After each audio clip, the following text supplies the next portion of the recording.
నమస్కారం, వార్తలకు స్వాగతం. ముందుగా ముఖ్యాంశాలు. నడిగూడెం మండలం సిరిపురం మండల ప్రాథమిక పాఠశాలను సందర్శించిన వైఎస్ షర్మిల. పాఠశాల మరుగుదొడ్లను పరిశీలించి మరుగుదొడ్ల అధ్వాన పరిస్థితిపై ఉపాధ్యాయులను ప్రశ్నించిన షర్మిల.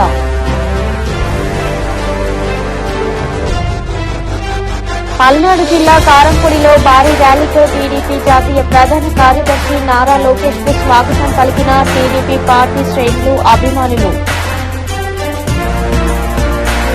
తిరుపతి నుండి బోధన్ చేరుకుంటున్న Rayalaseema super fast express rail trial run నిర్వహించారు. అధికారికంగా చేపట్టిన ఈ ట్రయల్ రన్ స్థానిక ప్రజల్లో సంతోషాన్ని నింపాయి.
నడిగూడెం మండలం సిరిపురం మండల ప్రాథమిక పాఠశాలను సందర్శించిన వైఎస్ షర్మిల. అనంతరం విద్యార్థులతో ముచ్చటించిన వైఎస్ షర్మిల పాఠశాల మరుగుదొడ్లను పరిశీలించి మరుగుదొడ్ల అధ్వాన పరిస్థితిపై ఉపాధ్యాయులను ప్రశ్నించారు.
Child fund India link workers కి నిజామాబాద్ ఆఫీస్ ముందు లింక్ వర్కర్లందరికీ ఉమ్మడి జిల్లాలు కామారెడ్డి, నిజామాబాద్ జిల్లాల లింక్ వర్కర్లందరికీ కన్నం అవుట్లెట్ బాక్సులు సర్పంచ్ల సంఘం జిల్లా అధ్యక్షులు శ్రీనివాస్ తన సొంత డబ్బులతో అందించారు. ఈ మీటింగ్ కార్యక్రమానికి నన్ను ముఖ్య అతిథిగా గౌరవించి నన్ను ఇక్కడికి పిలిచి నన్ను గౌరవించినందుకు టీపీఎం మిత్రులు సుధాకర్ గారికి, సూపర్వైజర్ నారాయణ గారికి, మిత్రుడు నవీన్, ఇంకో మిత్రుడు రవికి, ఇక్కడ ఉన్నటువంటి ఎంప్లాయీస్ అందరికీ, ముఖ్యంగా మా చైల్డ్ ఫండ్ ఇండియా ఆత్మీయ కుటుంబ సభ్యులందరికీ పేరు పేరున నేను ధన్యవాదాలు తెలుపుతున్నా. మీరు నన్ను పిలిచారు, ఏదో మాట్లాడంటే మీ ఆర్గనైజేషన్ నుంచి గొప్పగా చెప్పడం కాదు.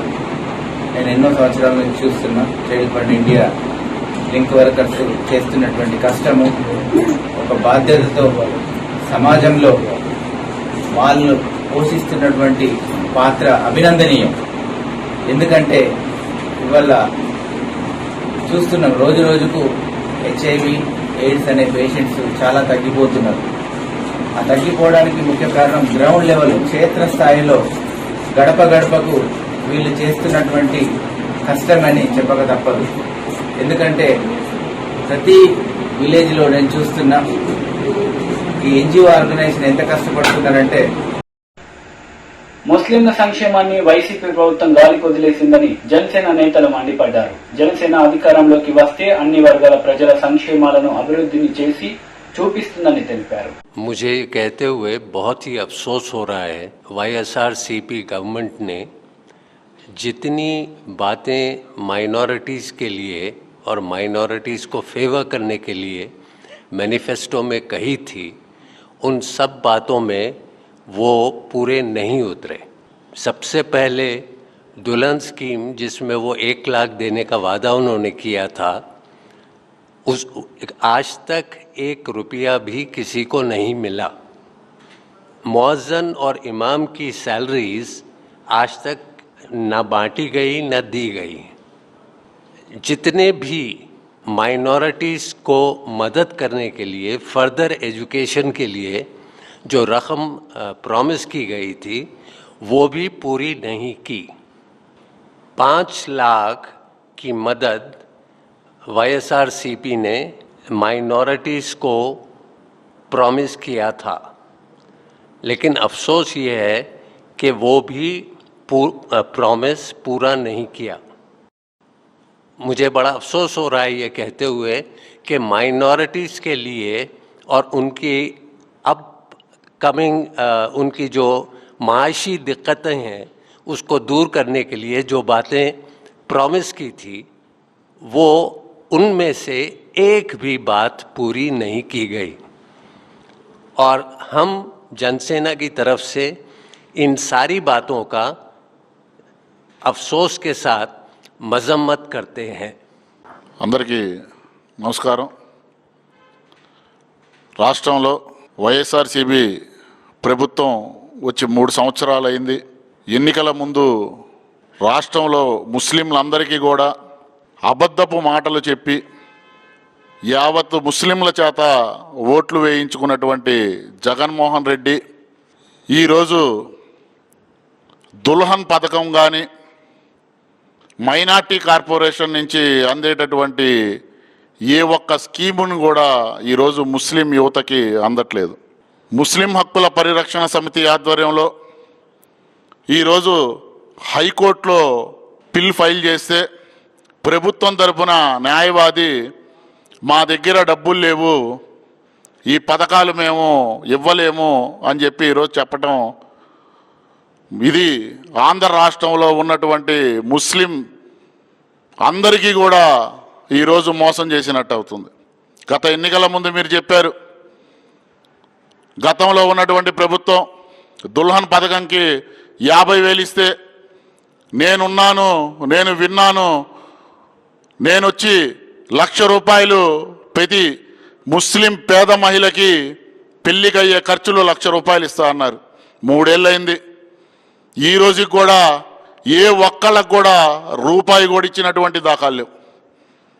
ముస్లిం నిరుద్యోగ యువతకి 5 లక్షల రూపాయలు రుణాలు ఇస్తా అన్నారు. ఎవరికైనా 1 రూపాయి రుణాలు ఇచ్చారా మీరని అడుగుతున్నాం. అలాగే ప్రతి రంజానికి రాష్ట్రంలో ఉన్నటువంటి మసీదులకి బాగు చేసుకోవడానికి మైనార్టీ కార్పొరేషన్ నుంచి కొంత వక్ఫ్ బోర్డు నుంచి కొంత డబ్బులు ఇస్తారు. ఆ డబ్బులు మీరు ఏ మసీదుకైనా ఈ రోజుకి ఈ 3 ఏళ్లలో రూపాయినా ఇచ్చారా అని అడుగుతున్నాం. ఇమాంలు మౌజంలు వాళ్ళందరికీ కూడా ఇల్లు కట్టించి నెలకి 15,000 రూపాయలు శాలరీలు ఇస్తా అన్నారు. ఎవరికైనా మీరు ఇల్లు కట్టించారా ఈ రాష్ట్రంలో జగన్మోహన్ రెడ్డి అని అడుగుతున్నాం. ఎందుకు ముస్లింలని ఈ విధంగా మీరు మోసం చేస్తున్నారు? చాలా చిన్న చిన్న పనులు చేసుకొని ఏ రోజు వారి ఆ రోజు సంపాదించుకొని వాళ్ళ బతుకులు జీవనం సాగిస్తుండేటువంటి ముస్లింలు ఈ విధంగా మీరు మోసం చేయటం కరెక్టేనా అని అడుగుతున్నా. మరి ఇన్ని వేల కోట్లు అప్పులు చేశారు, సంక్షేమ పథకాలు మేము చేస్తున్నామన్నారు. ఎందుకు ముస్లింల పట్ల మీరు ఈ విధంగా ప్రవర్తిస్తున్నారు? వైఎస్ఆర్సీపీ పార్టీలో ఉన్నటువంటి ముస్లిం ఎమ్మెల్యేలు అందరికీ కూడా మేము చెప్తున్నాం, నిజంగా మీకు ముస్లింల తరపున మీకు ప్రేమ గనక ఉంటే, ముస్లిం సమాజానికి మీరు మంచి చేయాలనుకుంటే బయటికి వచ్చి మీ ముఖ్యమంత్రి జగన్మోహన్ రెడ్డిని నిలదీయండి అని అడుగుతున్నాను. ఎందుకు ఎవరు ఒక ఆడపిల్లకి 1,00,000 రూపాయలు మీరు పెళ్లి ఖర్చులకి? రాష్ట్రంలో ఉన్నటువంటి యావత్ ముస్లింలందరూ కూడా రోడ్డు మీదకి వచ్చి వైసీపీ ప్రభుత్వం మీద నిరసన తెలియాల్సినటువంటి పరిస్థితి ఈ రోజు రాష్ట్రంలో నెలకొన్నాయి. మైనార్టీస్ల ప్లాన్లో ఇస్లామిక్ బ్యాంకు ఏర్పాటు చేస్తా అన్నారు. ఆ బ్యాంకు మరి ఏర్పాటు చేయడంలో ఎందుకు జాప్యం చేశారనేది ఒకటి అడుగుతున్నాం. అలాగే ప్రతి ముస్లిం యువత కూడా ప్రమాదవశాత్తు మరణిస్తే 5 లక్షల రూపాయలు బీమాగా అందజేస్తామన్నారు. ఈ 3 ఏళ్లలో ఏ ఒక్కరికి కూడా మీరు 5 లక్షల రూపాయలు కాదు కదా రూపాయి. పల్నాడు జిల్లా కారంపూడిలో భారీ ర్యాలీతో టీడీపీ జాతీయ ప్రధాన కార్యదర్శి నారా లోకేష్ కి ఘన స్వాగతం పలికారు టీడీపీ పార్టీ శ్రేణులు, అభిమానులు. ఈ సందర్భంగా నారా లోకేష్ మాట్లాడుతూ ప్రభుత్వం నిర్లక్ష్యం వల్ల పేదల బతుకులకు భరోసా లేకుండా పోయిందని మండిపడ్డారు.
టీడీపీ రాష్ట్ర ప్రధాన కార్యదర్శి పంచుమర్తి అనురాధ మీడియా సమావేశం నిర్వహించారు. సామాజిక అన్యాయం చేస్తున్న జగన్ కి సామాజిక న్యాయం గురించి మాట్లాడే అర్హత లేదన్నారు. గిన్నీస్ బుక్ లోకి పచ్చి అబద్ధాలాడే రాజకీయ నాయకుడు ఎవరు అంటే జగన్మోహన్ రెడ్డియే అని చెప్పి గిన్నీస్ బుక్ రికార్డ్స్ లో కనుక ఎక్కితే అవార్డ్స్ కూడా వస్తుంది. వీళ్ళకి ఆస్కార్ అవార్డులు కూడా ఈ విషయంలో ఇవ్వచ్చు. పచ్చి అబద్ధాల కోరు, పచ్చి అవినీతి పరుడు, పచ్చి విధ్వంసకారుడు ఈరోజు మీడియా ముందుకొచ్చి లేదా ప్రజల్లోకి వెళ్ళి అప్పుడప్పుడు నా అంత బాగా సామాజిక న్యాయం ఎవ్వరూ చేయలేదు, నేను ఉద్ధరించినట్టుగా బడుగు బలహీన వర్గాల్ని ఎవ్వరూ ఉద్ధరించలేకపోయారు అని పచ్చి అబద్ధాలు మాట్లాడుతూ ఉన్నాడు. మీరు చేసింది సామాజిక న్యాయం కాదు, సామాజిక ద్రోహం అనే విషయం ఎప్పుడు తెలుసుకుంటారండి? నిజంగా మీరు సామాజిక న్యాయం చేసినట్లయితే నేను ఇప్పుడు అడగబోయే ప్రశ్నలకి మీకు సమాధానం చేసి చెప్పే దమ్ముందా అని చెప్పి ఈ సందర్భంగా నేను అడగదలుచుకున్నాను. ఈ రోజు విషయం మాట్లాడదాం. పల్నాడులో దాదాపు బడుగు బలహీన వర్గాలకు సంబంధించిన వాళ్ళు 12 మంది పైగా కూడా హత్య కావించబడ్డారు. ఒక్కళ్ళ మీద కూడా ఇంతవరకు కేసు, ఎవరైతే హత్య చేశారో వాళ్ళ మీద కేసు ఇంతవరకు వేయలేదు. ఇది సామాజిక న్యాయం అంటారా, సామాజిక ద్రోహం అంటారా? జగన్మోహన్ రెడ్డి సమాధానం చెప్పాలి. అదేవిధంగా ఎవరైతే ఈరోజు కంచర్ల జల్లయ్య అనే వ్యక్తి ఎవరైతే హత్య కావించబడ్డాడో అతను బడుగు బలహీన వర్గాలకు సంబంధించిన వ్యక్తి, ముందు ఒక మనిషి, తర్వాత బడుగు బలహీన వర్గాలకు సంబంధించిన వ్యక్తి. ఆ వ్యక్తిని చంపిన తర్వాత ఈరోజు పరామర్శించడానికి లోకేష్ గారు అక్కడికి వెళ్తుంటే అడుగు అడుగున అడ్డంకులు సృష్టించడమే కాకుండా ఈరోజు నోటీసులు ఇస్తారా?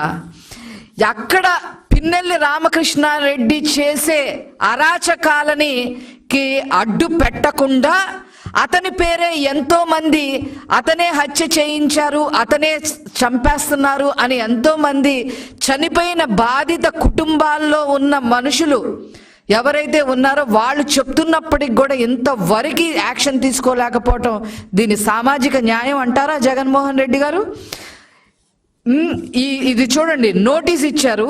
ఈ నోటీసులో అసలు ఎంత దారుణం అంటే అక్కడ హత్యలు చేయించాడు, అది పిన్నెల రామకృష్ణారెడ్డినే చేయిస్తున్నాడు అని చెప్పి అక్కడ ఆరోపణలు ఉన్నాయి. అక్కడ మారణ హోమం, మారణకాండ సృష్టిస్తున్న పిన్నెల్లి రామకృష్ణారెడ్డిని వదిలిపెట్టేసి ఎవరికైతే కుటుంబాలు ఉన్నారో, ఎవరైతే హత్య కావించబడ్డారో ఆ కుటుంబాలను వెళ్ళి పరామర్శిస్తున్న లోకేష్ గారిని ఆపటానికి విశ్వ ప్రయత్నం చేస్తున్నాం. ఇది ఎక్కడ న్యాయం? ఇది సామాజిక న్యాయమా? పోలీసుల చేత నోటీసులు ఇప్పిస్తారా? అసలు పోలీసులకు బుద్ధుందా? ఈ నోటీసులో చూడండి ఎలాంటి పదాలు వాడారో. ఎవరైనా వస్తేనంట, టేపు వస్తేనంట ప్రాణ నష్టం జరుగుద్దంట, అల్లర్లు జరుగుతాయంట, ఉద్రిక్త పరిస్థితి. ఎలక్ట్రానిక్ మ్యానుఫ్యాక్చరింగ్ క్లస్టర్ TCL లో మార్క్ కంపెనీలు ప్రారంభించడంపై ఏపీ సీఎం వైఎస్ జగన్ మాట్లాడారు. అభివృద్ధిలో ముందుకు పోవడంలో వైఎస్ఆర్సీపీ పార్టీ ముందుందని గుర్తు చేశారు. ఈరోజు ఇనాగ్రేషన్ చేస్తా ఉన్న ఈ ప్రాజెక్టులలో TCL సంస్థ ఉంది. దాదాపుగా 1230 కోట్ల రూపాయల పెట్టుబడితో TV panels and mobile display units, ఈ రెండింటినీ కూడా మ్యానుఫ్యాక్చరింగ్ చేసే దాదాపుగా 3200 మందికి ఉపాధినిచ్చే కార్యక్రమానికి ఈ రోజు నుంచి శ్రీకారం చుడతా ఉంది. ఫాక్స్ లింక్స్ అనే రెండో సంస్థ USB కేబుల్స్, సర్క్యూట్ బోర్డ్స్, వీటిని తయారు చేసే మరో మంచి సంస్థ దాదాపుగా 1050 కోట్ల రూపాయలతో పెట్టుబడి పెట్టడం, పెట్టుబడి పెట్టి ఫ్యాక్టరీ పూర్తి చేసింది. మరో 2000 మందికి ఉపాధి అవకాశాలు ఇక్కడే మన తిరుపతి నగరంలోనే అందుబాటులోకి రానున్నాయి. సన్నీ ఓపోటెక్ అని సెల్ ఫోన్స్ లో కెమెరా లెన్స్ తయారు చేసే మరో సంస్థ 280 కోట్ల రూపాయలతో పెట్టుబడులు పెట్టడం, ఆ ఫ్యాక్టరీ కూడా పూర్తయింది. తద్వారా 1200 మందికి ఉద్యోగాలు ఇచ్చే పరిస్థితిలోకి ఈ రోజు నుంచి ఆ కంపెనీ వెళ్తా ఉంది. డిక్సన్ టెలివిజన్ సెట్స్కి సంబంధించిన మరో ఫెసిలిటీకి ఫౌండేషన్ స్టోన్ వేశాం. దాదాపుగా 110 కోట్ల రూపాయలతో ఈ సంస్థ కన్స్ట్రక్షన్ యాక్టివిటీస్ ఇప్పుడు మొదలుపెట్టింది. మరో సంవత్సర కాలంలో పూర్తి చేస్తుంది. 850 మందికి ఉద్యోగ అవకాశాలు కూడా ఇక్కడే వస్తాయి. ఫాక్స్ లింక్ ఇండియా మరో కంపెనీ, ఇది కూడా 300 కోట్ల రూపాయల పెట్టుబడితో మరో సంవత్సరపు రోజుల్లో ఇది కూడా ప్రొడక్షన్లోకి వచ్చే పరిస్థితి వస్తుంది. తద్వారా 1200 మందికి ఉద్యోగ అవకాశాలు కూడా మరో సంవత్సరం పోతే ఈ ఫ్యాక్టరీలో కూడా అందుబాటులోకి వస్తాయి.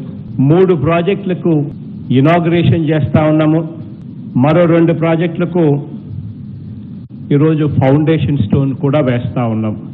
వార్తలు ముగించే ముందు ముఖ్యాంశాలు మరోసారి. నడిగూడెం మండలం సిరిపురం మండల ప్రాథమిక పాఠశాలను సందర్శించిన వైఎస్ షర్మిల. పాఠశాల మరుగుదొడ్లను పరిశీలించి మరుగుదొడ్ల అధ్వాన పరిస్థితిపై ఉపాధ్యాయులను ప్రశ్నించిన షర్మిల.